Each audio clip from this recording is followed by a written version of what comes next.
Hello, and welcome to the first of many episodes of the Ask Adam Live podcast. Guess to probably start this whole thing out, and this is the raw beginning of beginnings. I've written several blogs, and I guess people aren't reading blogs anymore, so it's more of maybe putting some of this into a video form, the audio form. It seems like we're kind of a hands-free society now, so it's kind of like play and have it in the background or listening to earbuds. And I just feel that there's so many stories to share. And I guess just to start this thing out is the idea of all of this is just to help empower people, share some of the lessons that I've learned in life that can be shared with you, that you can apply them to your life no matter where you're at. I don't necessarily like the term midlife crisis. I think we go through several changes and seasons in our life. And so it's not really a crisis. It's maybe a change of heart, change of mind, realization of our goals. So many events that happen in this wonderful thing called life that I don't want to define it as a crisis or something that needs um, to be addressed dramatically, but that we should embrace that change. We should almost kind of anticipate that change. We should be aware of that change, almost to kind of look for it to happen, to be open to new seasons in our lives, and not to be dramatic or create something that would change your life, but just to be open to knowing that there is a time for change, that we need to find ourselves in that place and be okay with being in that place, and to be more, I don't want to say prepared, but just to be more open to that change. Because I personally thought I was prepared, and I've made several really pretty drastic decisions. Um, in fact, what was it? The three things that they say people are most afraid of is public speaking, death, and I think moving. Um, yeah, it's all of those I don't have a problem with. Uh, so it's just kind of interesting of the changes I've made, and you may have found yourself in the same position, and or you're in that position now, and you're just wondering, man, how do I get through this? How is this going to unfold? How is this going to happen? And I could share with you that all the no matter what the amount of preparation that you think you're going to make, and be prepared for an event to occur, and to make sure that no matter what happens, you're going to survive. Well, the good news is that you're going to survive. The not so good news, or the alternative, is that stuff is going to happen, and you need to be okay with that. Both mentally, physically, it might incur a little bit of pain, and you got to be okay with that too. And I think a lot of the thing, us as humans, that we deal with is that we don't necessarily see the okay. And pardon the pun, that it's okay, but we really have to kind of get back into our brain a little bit and train ourselves to be to be okay with that change. Tony Robbins, famous motivator and speaker, and gosh, I've followed him for many years. But one of the most profound things that just always sticks in my mind, and it's kind of my go-to, and I hope that you would apply this too in your life, is that life is happening for us, not to us. So when we do have those interestingly adventurous days, that we don't look at life happening to us, but for us. And obviously not during that time of let's call it crises for lack of a better word, that we at least stop for 2 seconds and acknowledge that this is life happening for us, not to us. And that I I personally believe in that there's huge universal power, and that if you decide that you want to do something, the universe will assist and guide and help and pave the way that you can get that which you think about, dream about, and want. I also think, not to get off on this subject too deep on this particular episode, but I also think that if you're vaguely thinking about something and you're just kind of toying around with it and it's a passing thought and there isn't any action to follow through, well, then you're not really committing to the universe. You're not really committing to what your goal is. You're not committing to what you, in your heart of hearts, say that you want to do. Um, with yourself, with your life, your position, your work career, your goal, your relationship goals, whatever it is. If it's not something that's always at the forefront of your life, where you wake up thinking about it, you think about it during the day, you're taking notes, you're writing things down, you're making plans, you're going to bed every night having that be the last thought in your mind, maybe sketching down some notes or questions before you go to bed. And again, this is all training that we'll discuss in other episodes. But if you're not doing all of that, then the universe really has a hard time providing the opportunities that can be available to you to move forward in life, or to move in whatever direction that you desire. You've got to demonstrate that level of commitment. And again, still is not that guarantee that uh, the road is going to be paved um, with all good events. And again, I think so many of the events that have occurred in my life were learning. I learned about situations. I learned about people. I learned to be cautious. I learned to sometimes overthink. I learned to have expectations. But I also think that all of those learning experiences has made me a knowledgeable, street smart, if you will, educated person that starts to look at things in a much different light. And again, not to get too far ahead of kind of the lessons that will be ahead in many other episodes, but also that you want to kind of live each day of your life with that intention of what it is that you want to do. And then you need to follow that up with some level of action where you're doing something each day, once a week, put it on your calendar. If we all have busy lives, we all do personal things, but somewhere in your schedule, you've got to put in that time, the working time, if you will. There was an old saying about putting in 10,000 hours made you a master and expert at something. So if you wanted to, say, do calligraphy as just kind of something different, if you did 10,000 hours of just practicing calligraphy and letters and scripts and some of the different nuances of that, and honestly, I don't know anything about calligraphy, but I know that it's a practice, and once you get proficient at it, you pretty much can write anything out, just like you were writing your name.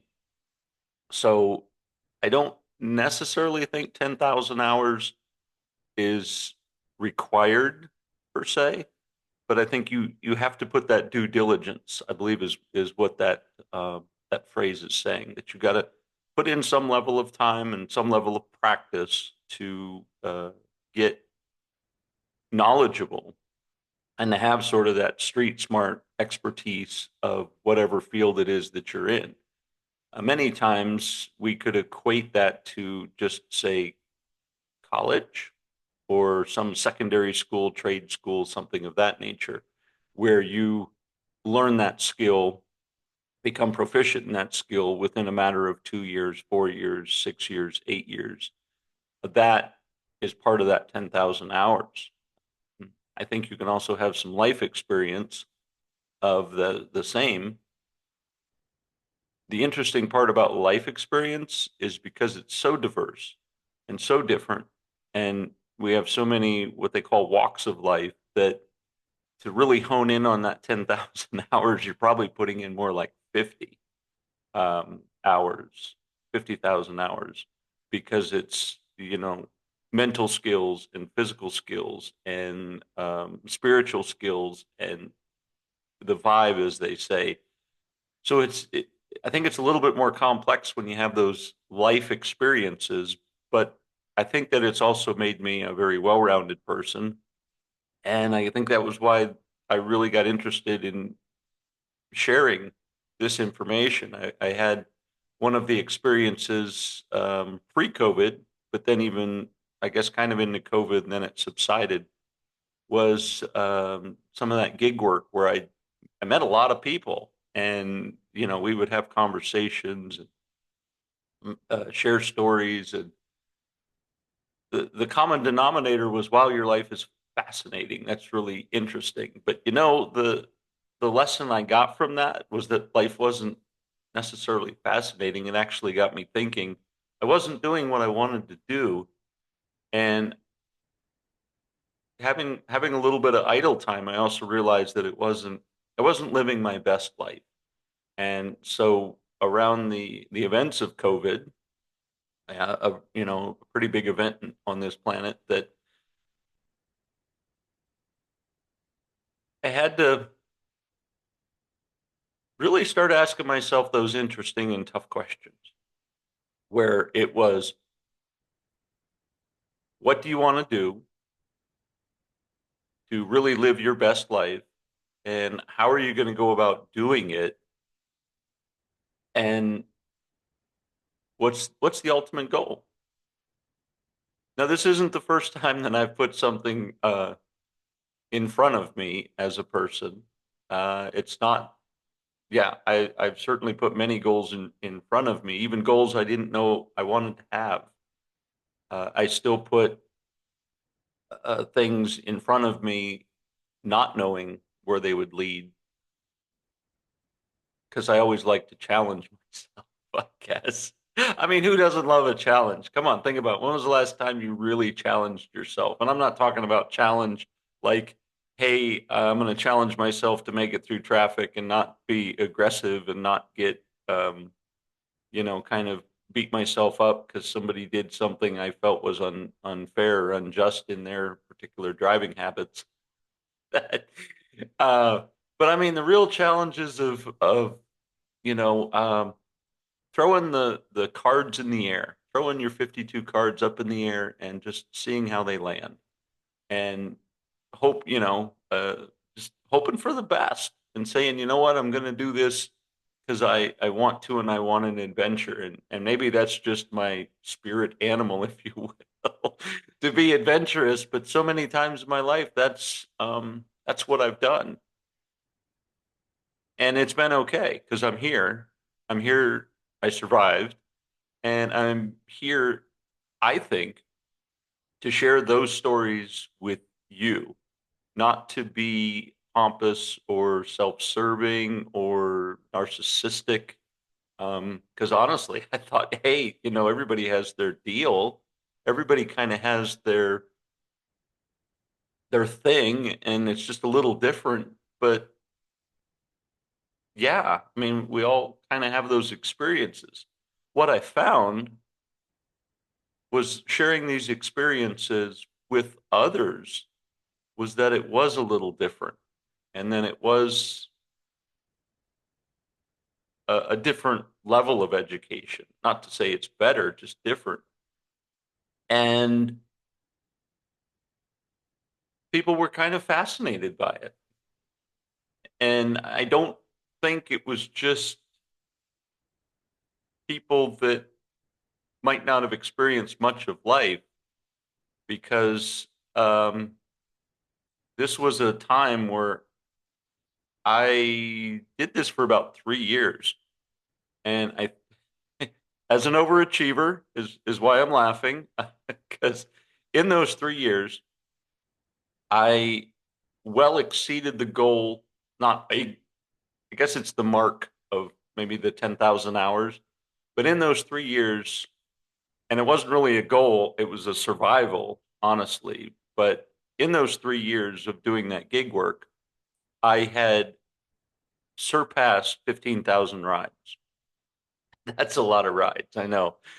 I went through about five vehicles. Don't it wasn't all tragic, but it's one of those things where I guess it's the easiest way to explain that there was a lot of people that I ran into, and so to and not necessarily, hey, get in my car, let me tell you my story. It was just in the general conversations of maybe the day to day. Hey, you're a great conversationalist. Hey, you got me thinking about things. Hey, that's pretty thought provoking. I even had a gentleman who was a songwriter. I forget who the artist was in particular. It's a well known person. And they tipped me well. And if they're listening, thank you. I got as much enlightenment from our conversation as you did. And when I dropped them off at the hotel in this downtown area I was working in, that they ran upstairs and they told me, they said, I'm gonna run upstairs right now. This is a song, not necessarily the my experience or the conversation or the share that we had, but it was, you've got me thinking. And I guess that kind of always stuck with me. At the end of each night, it was that conversation of, hey, you've always got me thinking. And so I want a lot of this endeavor in my life is to provoke thinking. I want people to ask hard questions of themselves. I mean, you can ask me a hard question and I'll try to answer it. I'm not the all knowing guru, but I certainly think I could maybe re explain something or share some insight on something, or again, the thought provoking explanation that's going to get you to look at something different. And so I think that's the big thing, that I would like this adventure and to also eventually involve others that are thought provoking, that have a purpose to share with others, to just start thinking a different way. I really I believe now is the time that this is going to happen. Not to get too current event like, but we're in some interesting times, and I think we are reaching a point that we as individuals are thinking more. We're challenging ourselves and we're challenging others to think more, to change the way we react to things, to change the way we behave about things, to kind of gear towards a better life. I think we as a society have lived this certain part of life to its end, and now it's time for change. And it's not going to be a an overnight change for sure. You know, as they say, Rome was not built in a day, and neither were any of the changes that took place in society or on the planet. But we certainly are looking for a change, and it's going to happen certainly in this lifetime. So I'm anxious to be a part of that. I am anxious to share my stories and have those thought provoking conversations. Not only just sort of one way with you as you listen to this and go, wow, this is really profound. This is interesting. I didn't think about it this way. You know, many of my, I guess, the side jobs, the side hustles, as they call them now, that I experienced. One of them was stocking shelves at night, and I had the benefit of the boss man, uh, who didn't see very much. He kind of left me alone because I did my thing, and he knew he could count on me. and I always kept an earbud in, and I would listen to books all night, and one book after another, after another. Um, Audible was my best friend, a plug for Audible. And some of them I even listened to more than once and just absorbed knowledge and understanding. And much of this, I guess, was kind of the frustration that I really, it was a time in my life I wanted to find out more about myself. I had gone through a lot of, I guess, education to learn things and learn to do things that I was doing in my life. But now I came to that crossroads where it was like, I want to know more about Adam. What about me? And, because I could be happy, but was I happy at the core? Was I happy to be in a room by myself? Was I happy to maybe look around and realize that all the things around me were just stuff? Particles put together that at the end of the day, if something tragic happened, it would all be gone. And could I be okay? Just being in this room with nothing and and myself, and would that be okay, or would I have a problem with that? I was looking to be successful in a certain endeavor, and that was a bit challenging for me as well because it was a big turning point in my life, and I was gonna kind of make it or break it. And not to jump too far ahead of the story, I probably came closer to breaking it than making it. But I learned, again, life was happening for me, not to me. And I learned in that period of time, about 5 to 7 years, so much about myself and so much about what I wanted, what I expect from myself, as well as sort of the demands and what I expect from life as I know it. And so, was it a tragic waste of time and energy?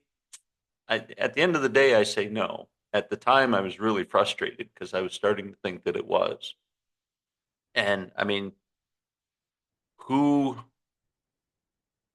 I wouldn't say that I got up the next day, but who gets up one day and just drives 1,800 miles with all your stuff packed up in a covered wagon to go to a place you have only been to once? You kind of didn't have a job, sort of didn't have a place to stay, and packed up I'd say a quarter of my belongings and took that endeavor with a dream in my heart and a hole in my radiator, a leaky exhaust. I didn't exceed more than about 50 miles an hour because of the payload and the mechanics, I guess, of the vehicle that I had everything, my covered wagon, let's say. And you know what? Even geographically, I was heading west towards the Rocky Mountains. So I could, in fact, say it was an uphill battle all the way.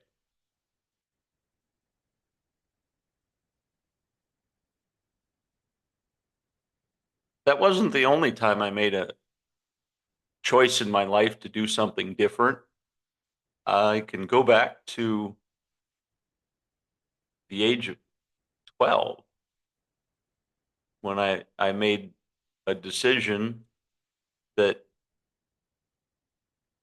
I don't know most people could make, but I made it. And you may be asking yourself, what is that decision? It's it's an interesting decision because the more I thought about it, the older I became, and it wasn't out of tragedy. It was more of understanding. It was more of allowing and accepting by all parties involved. And I'm sure, at that one of those times of change that seems to happen to all of us, but at the age of 12, I made the strong decision that I no longer wanted to live with a parent and wanted to live with the other parent. And like I said, it was accepted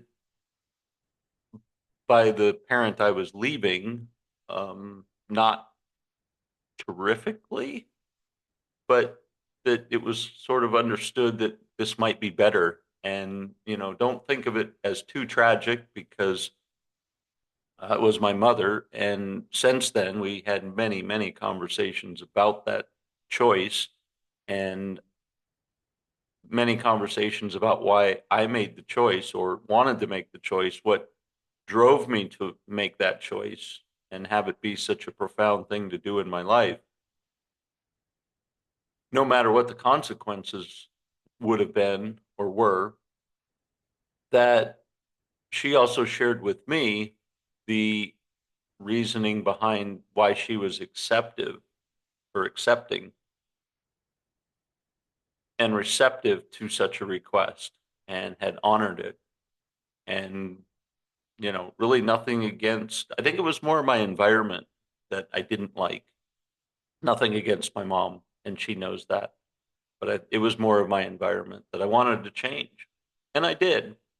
And so at the age of 12, at the beginning of the school year, I moved in with my father and my stepmother.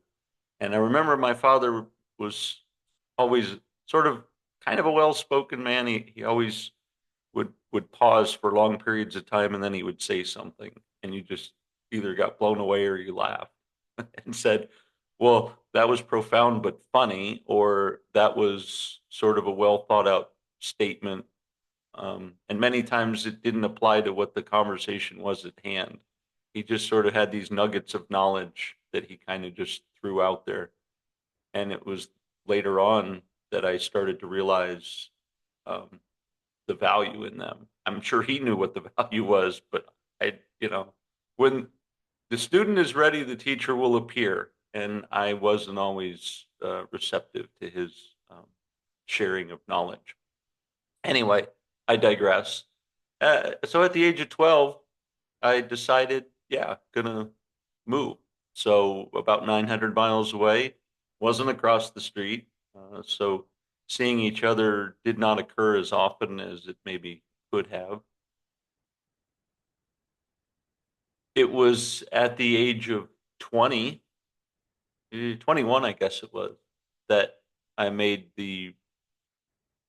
again, a decision to the person that I sought to be close to, I kind of outgrew. I know that sounds weird, but that was, being around my father, and I kind of outgrew that. And it wasn't that I wanted to gravitate back towards my mother, it was more of becoming an individual. And so that was kind of a tough decision as well, to just decide to pack up and move 1,000 miles away from dad. Although now I was 300 miles away from mom. So a little bit closer and visits happened a little bit more frequent. Later on, I wouldn't say right away. All of these were decisions kind of made sort of with a plan, or at least maybe the plan was in my mind. And that was the idea of doing something, but not knowing the outcome. I kind of had an outcome in my mind.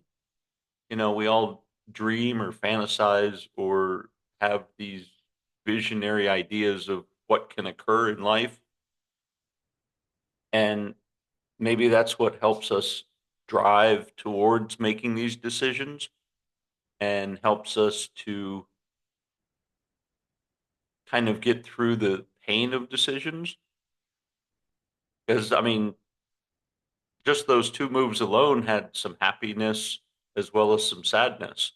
It's maybe equate it to sports or any kind of a challenge. There's a winner and a loser. Um, and so there's same thing. There's an emotion. It's a good emotion and a bad emotion. Then there was a several smaller moves, but Those were much more planned out. And then, of course, another big move was the covered wagon trip out west. Again, not having an idea in my mind, but and having a little bit of a plan. But I'll share with you that now this is the third time I moved in a drastic fashion, and things didn't turn out the way you would expect. So I found myself moving yet again 1,800 miles back to a new location that I had never been before. I mean, I shouldn't say that. I was, but when I was much younger and not really knowing the area, not knowing how it evolved or anything like that, I just knew that it was a place I had I had to go in in order to maybe save myself. And even then, I guess I'm about 3 years into that move, and things are kind of turning out a little bit the way the ultimate plan was perceived. And I would date that ultimate plan back to maybe age 8.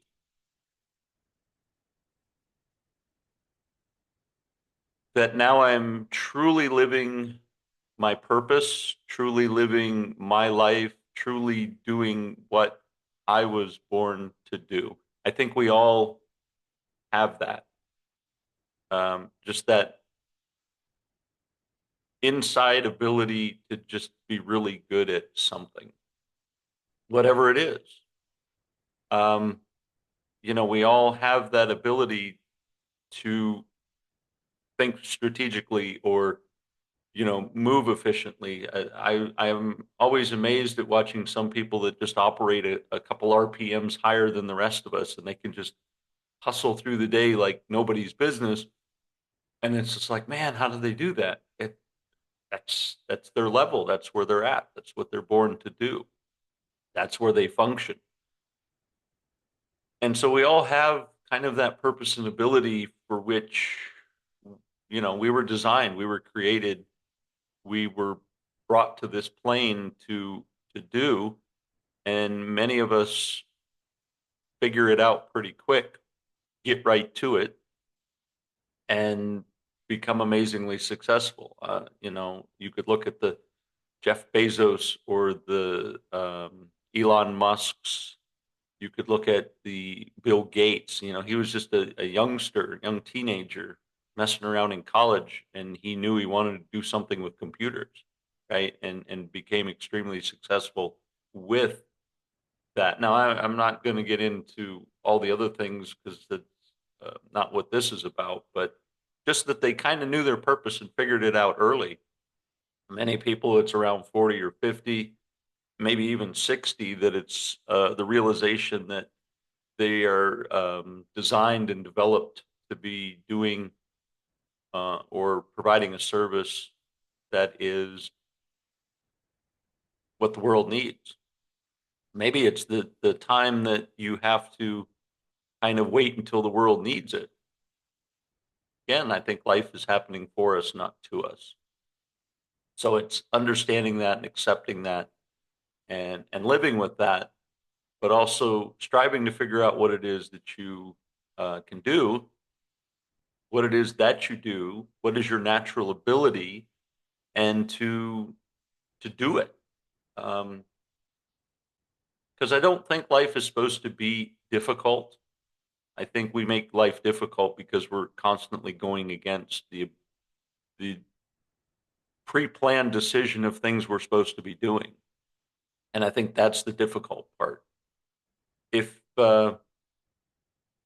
if you ask one of the aforementioned people about some of the struggles that they have in their life, and I've read their books and learned a little bit more about them, they all said that they were challenges, but they also already had the mindset that they could overcome those challenges. It was just figuring out how to do it.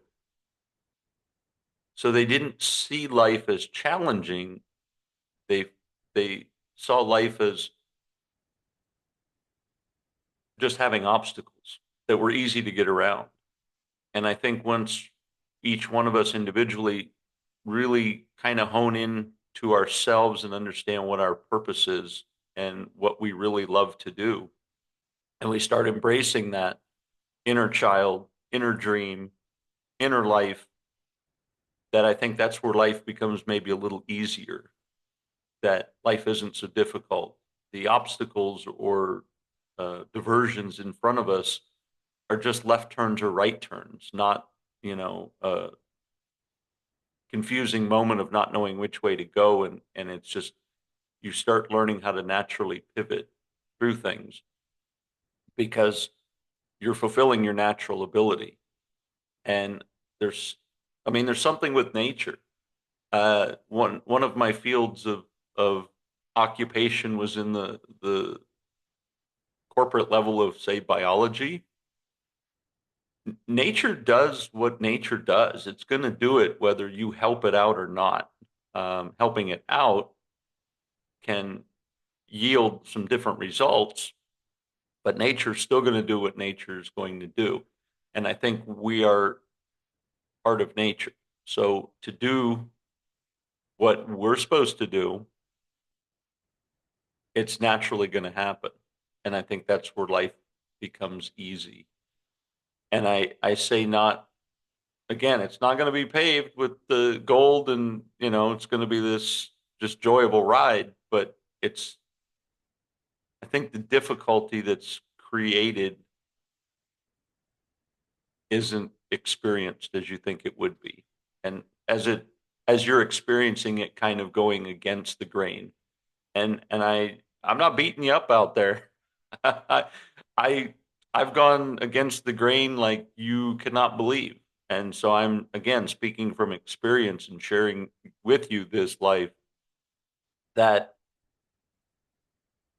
you can keep making the decisions that you feel are best for you, but if they're not your true authentic self, and you kind of, if you really ask yourself, you kind of know that. The Mrs. Fields lady, she decided to make cookies. She loves making cookies and became a crazy success at it. You look at the Colonel Sanders Kentucky Fried Chicken. I mean, he was 67. You can Google it. He was 67 when he came up with this crazy recipe and put it on chicken. And although it was, as many say, kind of late in life, but still, it took him maybe that long to understand what his purpose was, his natural ability, and his gift to the world. So I think the sooner that you understand what your natural gift is, the sooner you start to applying that natural gift, whether it's to get an education, to get experience, to whatever that field is that your ability lies in, then at that point you kind of begin to live your dream, and that is your best life. So how can we do that? How can we live our best life as soon as we can and start that education process? Because I'm sure of all ages, you're a youngster listening to this, you're middle age, you're an older person, maybe going through that, what they call midlife crisis, that your career is kind of over and you're wondering what that next step is or what direction do you go into. Maybe you're a younger person that's negotiating college and you're saying, yeah, but quantum physics just really isn't my thing, and it's the family wants me to do it, or you know, um, yeah, whatever. Ask yourself, and you got to be honest with yourself. What is it that you like doing? What is it that you, if you did it every day, would enjoy doing? And if it got difficult, would you still enjoy doing it?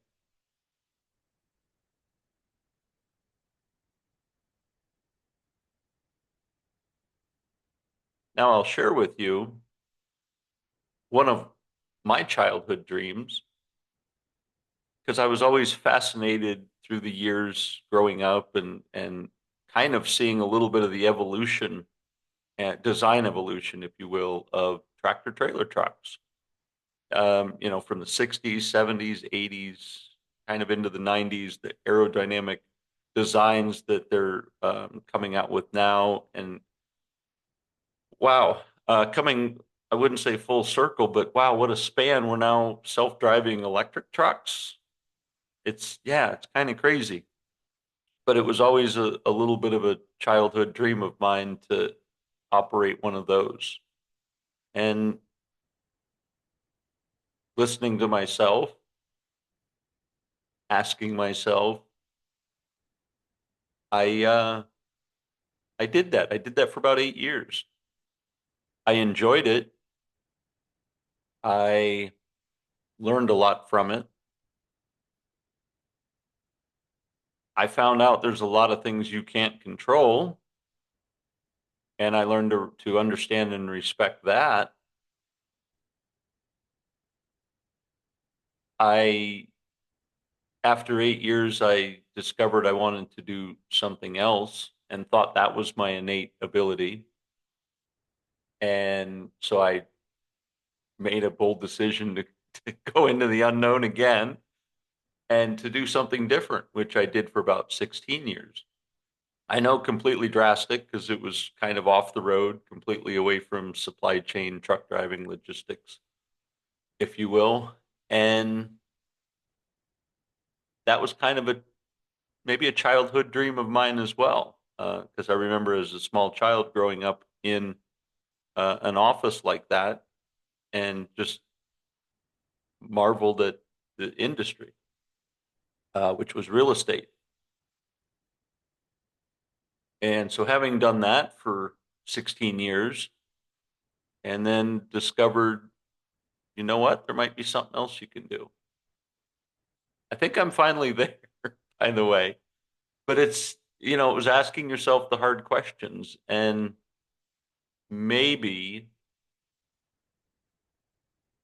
I mean, they were good lessons learned through the years for sure, but maybe if I really looked back, and I will say the past 3 years, I did a lot of introspection of myself. I had a lot of downtime, as they call it, in many um, work facets, but I had a lot of downtime for about the past 2 years. So I really looked back at my life. I looked back at myself. I looked back at what I had done, what I wanted to do, what truly I enjoyed about different things that I did, and also to reflect on the things I didn't like about what I did, and to just really go through a huge self transformation. I think if I made that observation and looked back then, let's just say 20 years ago, that I, if I truly did the work then, I could be in this same position now, but I also wouldn't necessarily have had the lessons I learned in those 20 years. So again, life is happening for us, not to us. So don't beat yourself up if you may be in this same position and you're asking yourself, wow, I really wasted a lot of time doing whatever it is that you're doing currently, but your real passion is something else. I would certainly love to talk to you and have that conversation and just kind of help um, figure out what it is. Asking those questions as I've asked myself, and really looking into who it is that you are and what your true authentic self is and can be. And I think that at that point is when we live our best life. I think that is when we wake up without an alarm clock because we can't wait to get up and do what we love to do. I think that is where you can only get 3 or 4 hours of sleep and still feel great, because not that you're living on adrenaline, you're living on life and your love of life. And that every single step is thoughtful, methodical, on purpose, with energy, no regrets. Now you're living your best life because you're sleeping on purpose. You're up doing things on purpose. You're doing things on purpose. Your work isn't work. It's what you do, and people compensate you for it, whether you're working in a factory or whether you're doing your own sales thing or you're an entrepreneur. You know, it's what you bring to the table is what people are compensating you for. Um, and you're living your best life because you're doing what you love. I think if more of us were in that position of doing what we love, the world certainly would be a different place. I think we were maybe at that point sometime in history. I'm still kind of trying to put my finger on it. But I think at one point we were there where the blacksmith enjoyed his job and he did it with pride and it was his love and he was constantly thinking how to be a better blacksmith, or the glass blowers. You know, going back to some of the colonial days, if you will, of just having a trade and being really good at it and discovering new ways to do something and becoming inventive and um, experimental and just enjoying your life. Um, you know, some of the gentlemen that I befriended when I drove a tractor trailer, they were the happiest people I've ever met. They were doing what they loved to do. It was a job, but they weren't tired. They weren't complaining. They weren't saying, "Oh gosh, it's another day. I got to go do this." Man, every day was an adventure, and they loved it. And I mean, I sat in that chair too. I felt good about it, but I also felt that I personally wasn't doing what I was supposed to do, what I was designed to do, what I was built to do, and so I did something else. I listened. I listened to the short sentence I told myself. I didn't go back and read the book about myself. And so I want to help people get back and read the book. Get back to finding your authentic self, your true self, and to help make that change to live your best life. And that's what, in a nutshell, is what Ask Adam Live is to help people ask themselves those hard questions or easy questions, thought provoking questions. I had to throw my name in it just so I can remind myself who I am. And live isn't necessarily that the show is live, although, it could start to evolve that way, but live is living and living our best life. So I hope you found some information in today's show. I hope it got you thinking a little bit. Certainly, you can share with me your thoughts, your what provoked you, what kind of got you thinking, maybe how it changed your life, or maybe you're just nodding and smiling and agreeing and saying, "Yeah, been there, done that." And I too am now living my best life because I did find and created this change in my life. I'd love to hear from you as well, just to know that, we're not alone and to kind of create that community of just togetherness and understanding that we are living our best life. Again, if you enjoyed the show, click like or subscribe. This is posted on YouTube. You can also go to Ask Adam Live Facebook page, Ask Adam LIV on Instagram. And if you have any questions or concerns or just wouldn't mind even being a guest on the show and sharing your story or your insight, I'm certainly open to that as well. And you can reach me at askadam@gmail.com. To living our best life, to finding our true purpose and to care for those around us that they are doing the same. I'm Adam. Make it a great day.